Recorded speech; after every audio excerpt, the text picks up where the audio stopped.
The purpose is for Honorable Sam George to write his statement. That is why he went to the office. And we accompany him to the place here in order to give him the message that we have for the police service.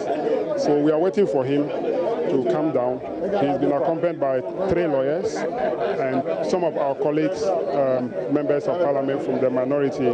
So we are waiting for him to write a statement and come down. So beyond the statement, you made the point about a message that you want to deliver. Yeah. So the message is exactly what?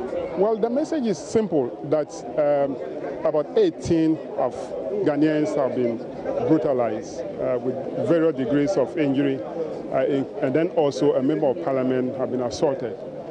5 clear days, no arrests have been made by the police. Meanwhile, we have footages of the events. That is a message we have for the IG, that we want the police service to take action, because who knows who will be the next if the police are to protect the citizens of this country. And then police cannot make simple arrests where we have footages of people who have committed some crime by unleashing citizens, brutalizing them, wounding them, and they cannot make any arrests. We want the police to take action. So, did they have to get to this, that as MPs, you march on the street and come all the way here in black? Couldn't this issue have been resolved on the floor of Parliament, at the level of the Defense and Interior Committee? Did you all have to get all the way to the police headquarters in order to send across that message? We want to present our message directly to the police service. We don't want to do it through the floor of the House. It must be carried by somebody to the police service. But we coming here, tell the IG the importance and how serious we are as a minority in Parliament. That is why we came here. We felt that coming here to present our statement to the police service will make it more touching than to do it on the floor of the House. There are a series of other things that we'll be doing on the floor, but we think that this one we have to march from Parliament to tell the public, to tell the police service how serious we are. So that was Deputy Minority Leader James Aveji-Kluche speaking with my colleague Joseph Woku Gakpo. Now let's get the very latest from Joseph. He joins us now live from Parliament. Joseph, good afternoon. Tell us, how did the meeting between the minority and the IGP go? So there were 2 separate meetings. The first was a meeting between Samuel George, the Ningo Pram MP, and police CID officials. And the intention behind that was to give him the opportunity to write a statement to the police on what happened with regards to the assault on him. We get the indication that he had attempted over the weekend to report the matter at the Legon police station and to get a statement written there, which the police refused to handle at that level. And so the CID officials invited him to do that at the police headquarters, which is what he went in today and was escorted by the minority MP. So himself and the Deputy Minority Chief Whip, Ibrahim Ahmed, as well as Inusa Fuseni, who is a lawyer, and James Agaga, who is also a lawyer, and 2 other minority MPs, escorted him to go meet the police CID officials to present his statement. And from what we have gathered, he got a hard copy of the statement and indicated that he will write it out and get back to the police with the details. And we gather again that Sam George has indicated he can identify by name one of the folks who slapped him in that video that has gone viral. So he is going to present all of those details as well as the videos to the police. And then there was a second meeting between the leadership of the minority and officials at the very top hierarchy of the police. We gather that the IGP himself was not in that particular meeting, but the Director General in charge of police operations was in that meeting alongside the minority chief whip in Parliament, Muntaka Mubarak, the Deputy Minority Leader James Aveji, and Samuel Okudzeto Ablakwa, the minority spokesperson on foreign affairs, and a number of other top MPs. In that meeting, the minority presented a petition to the police hierarchy first of all, demanding the immediate arrest of the people who were captured in the videos as assaulting some NDC members, and expressing concern that there is a general lack of security in the country that they are expecting the Inspector General of Police to act on and bring the perpetrators to book. In fact, after that meeting, we had a conversation with the minority, and they indicate that they are giving the police service a 2-week ultimatum to immediately arrest those who assaulted Sam George and the other NDC officials in those videos that have gone viral, or they will return to the police headquarters in another protest march, if I could put it so, to demand action over what they say is gross insecurity that the country is facing at the moment. So those two meetings separately lasted for about an hour. They went on concurrently, and then the minority MPs marched back from the police headquarters to Parliament. By the time they got here, the sitting was done, and so the MPs have dispersed. Right, well, quite a busy day at Parliament for you, and you did quite a bit of walking to bring us that story. Thank you. Joseph Opoku Gakpo is our parliamentary correspondent. Meanwhile, government is under increasing pressure by numerous civil society groups to investigate and prosecute the persons behind the violence in Bauleshi during the Ayawaso West Wuogon by-election. Now, we'll bring you some of those statements shortly, but let's start off by speaking to Dr. Rashid Draman. Now, he is the Executive Director of the Africa Center for Parliamentary Affairs, ACEP, and he joins us via Skype. Doc, good afternoon. Your organization obviously has been paying close attention to how this has unfolded. Tell us, what are the key concerns and the requirements that you have of government at this point? Thank you very much for having me. I don't know whether you can hear me well. Yes, we can hear you. Okay. I think, first of all, the demand by the on the IGP has said their work today to the headquarters. I see that as necessary. I think they should sit in Parliament, ask all the security, including the Minister for Security, to appear before Parliament and answer Parliament. Staging a walk from Parliament to the police headquarters, I think, is quite unnecessary and it's a waste of time. The minority needs to that in our country, nobody is beyond the reach of Parliament. They should sit there and call to appear before the House and answer questions and make sure that our security is guaranteed. I think walking out, not taking part in the swearing of honorable member-elect. For me, I see it as perhaps maybe dealing with the symptom of a much bigger problem.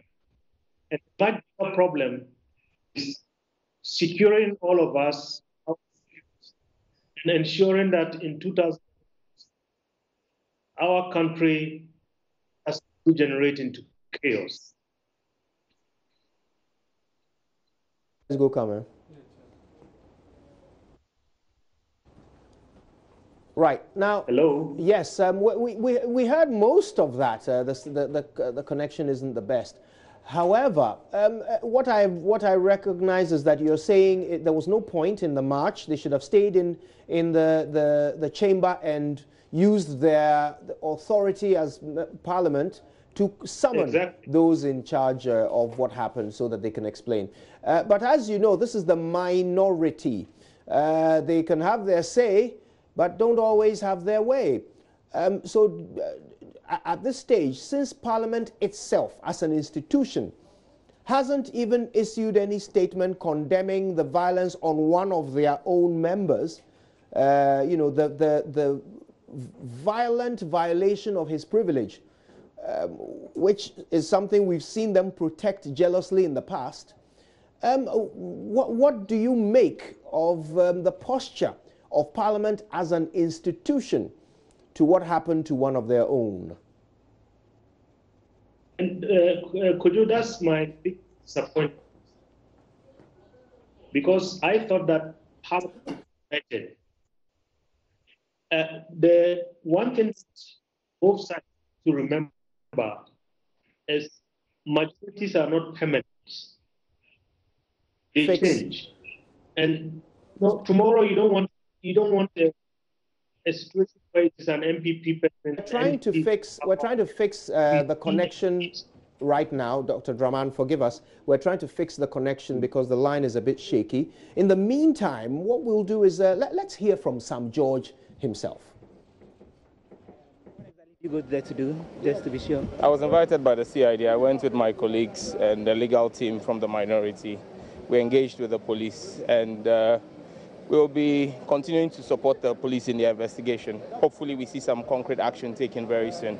Failure of which, next week Tuesday, we'll be back here. Okay, so you gave a statement, they interrogated you, just to get a sense what exactly happened in that meeting? We are working and collaborating with the police in their investigations. Okay.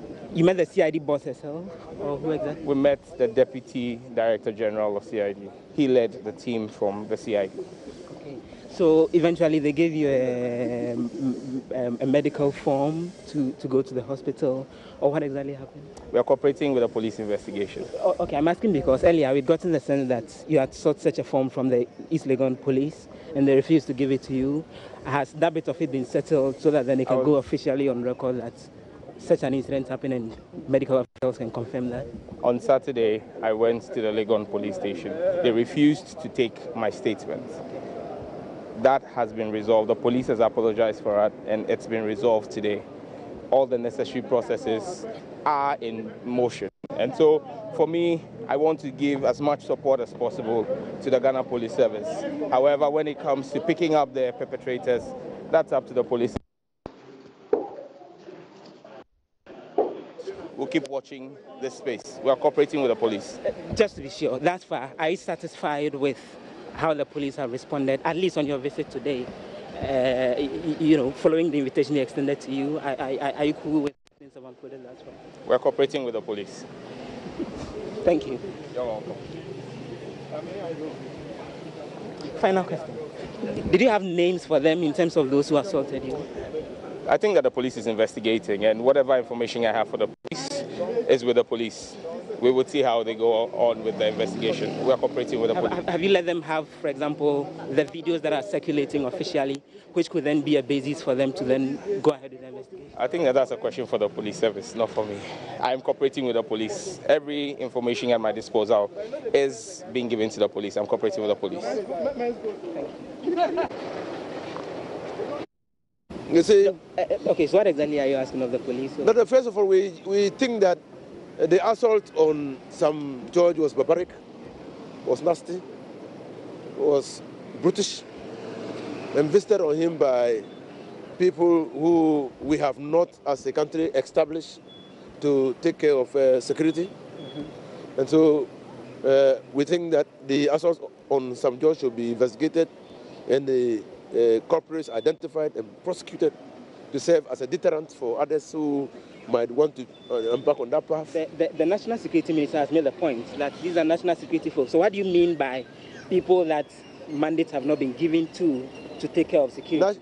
National Security Minister has no authority, real or imagined, to set up a unit or a group of people and describe them as national security operatives, arm them and equip them with state resources to visit violence on people. No, national security. The minister has no such mandate. So that you met the police CID officials in the company. Yes. What did you tell them? We told them that we're responding to their invitation extended to Sam George to appear before them to assist in the investigation of the complaint that he had lodged at the Legon police station. Indeed, we were subsequently joined by the Legon police. They confirmed that Sam George had made a complaint there. They wanted to take his statement at the CRA headquarters. We demanded for the statement form so that he will write out the statement in the comfort of his office and present same. Okay. So he has it, which he will write and present subsequently? Yes, he has it now. Did they give you any indication of leads that they've made thus far with their We investigation? will give them leads. We have pictures of the people who did the violence. We have videos. In fact, some judge has even identified the person who slapped him. And so we'll make all by name, and probably by the unit he works with. No, he has no unit. He's just a lawless Morondon beast unleashed on us to visit harm. It's lawless. It's not a unit. So, there's no such unit within. In fact, when you mention a unit, it makes me feel nauseating. There's no such unit within the police service. Okay, so some judges identified him. Has he given them the names, the name of the individual yet? Yeah, he's mentioned the name, but he will capture it in the report. Okay, and your expectation is that once he goes ahead and provides the full details to the police, then they will do what exactly? Well, they will investigate, and then if it is established, arrest and prosecute him. Okay. And you're also raising issues that it's been 5 days and no one has been arrested. Don't investigations take time? Aren't you ready to give them the benefit of the doubt? When people in law, we say il flagrante delicto. When crime is committed in such broad daylight, do you think that it should take more than 5 days to identify the victims? When they were driven in police cars, you think that it should take more than 5 days? When the national security minister has come out to say that those people were under his command, it should take more than 5 days? No, it shouldn't take. Are you disappointed in the police service, the IGP, that No. I have always believed that the police service is populated by humans. And even at the time that they were visiting violence on the people, the police service clearly identified who had superior authority. In fact, they knew that those people were getting their orders from an authority higher than them. In fact, that was why they were being driven by a police DSP in police vehicles. So they knew. They know the people. And where was the order coming from? The National Security Minister, the Minister of State? Probably Nana Akufo-Addo himself. Okay, so you are implicating the President directly in what happened? I know nobody known as National Security Minister. Article 57 of the Constitution vests the authority in the President. It doesn't vest it in the National Security Minister. Okay. So my final question will be, so what will you expect of him in this regard? You should do the needful. First of all, you should come and condemn the violence. Direct the police to arrest the victims and punish them. Because impunity must not be allowed to take root in this country. In fact, when impunity takes root, we are all at risk. Thank you. Right, so is it worrying that we're not seeing a united parliament condemning the assault against one of its members?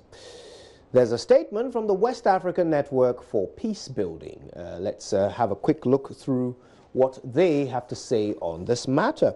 Now, I'm quoting them. They say the West African Network for Peace Building, OneP, has followed with concern current security challenges in Ghana and more recently the Ayawaso West Wuogon by-election organized by the Electoral Commission of Ghana on the 31st of January 2019, following the death of the Member of Parliament for the constituency, Emmanuel Kwabena Ejako, in accordance with the provisions in the 1992 Constitution of the Republic of Ghana.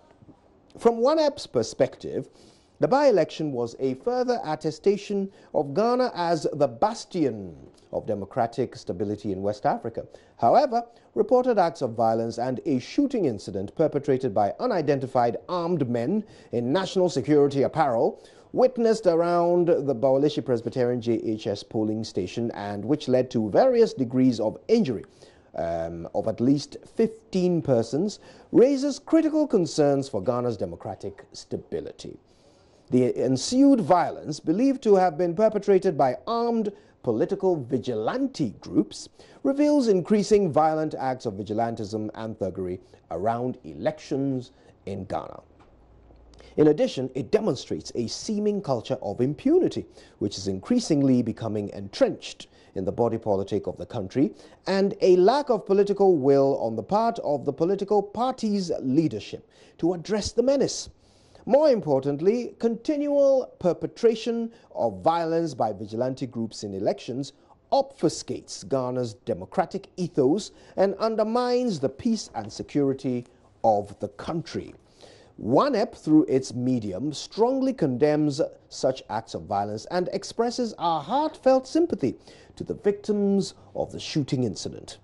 We also wish to call on the security agencies to expedite the investigation process, leading to the arrest and prosecution of perpetrators of violence at the by-elections. Furthermore, OneP seeks to draw the attention of political actors, opinion leaders, and the media to the need to be circumspect in their utterances and refrain from any form of polemics or public conversations on the matter to avoid the likelihood of further heightening tension in the security climate. Moving forward, OneP wishes to call on the peace and political actors, the National Peace Council, Christian Council of Ghana, Ghana Islamic Council, security agencies, traditional authorities, and opinion leaders to initiate dialogue to engage the two main political parties, the ruling NPP and the opposition NDC, leading to disarming and disbanding of vigilante groups associated with them. It is also pertinent for the government to retool the police to enhance their capacity to deal with the phenomenon of vigilantism and increasing spate of violent acts in the country. Equally, it is imperative to strengthen regulatory procedures that allow for more robust legislation to deal with the patrons of vigilantism and reduce the appetite for violence. Finally, we wish to call on Ghanaian citizenry, particularly the youth, to be tolerant, eschew violence, and continue to uphold the tenets of democracy as a necessary prerequisite in enhancing peace and security in the country. For further inquiries, they offer telephone numbers and an email address, onep@onep.org. And that's the statement from the West Africa Network for Peace Building. Right, now let's reconnect on Skype and speak to Lavinia Adai-Mensah. She's Programs Director for OneP. She joins us now. Good afternoon to you. Hi, good afternoon.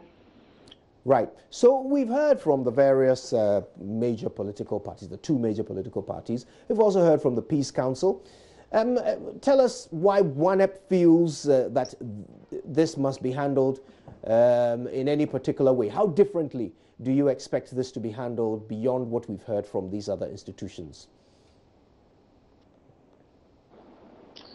Well, I think what we are asking for as OneP is we do respect the various processes that currently exist for doing investigations. However, we are raising a particular concern given that we have seen in the past investigations that have gone on and we are still not sure what the final outcome has been.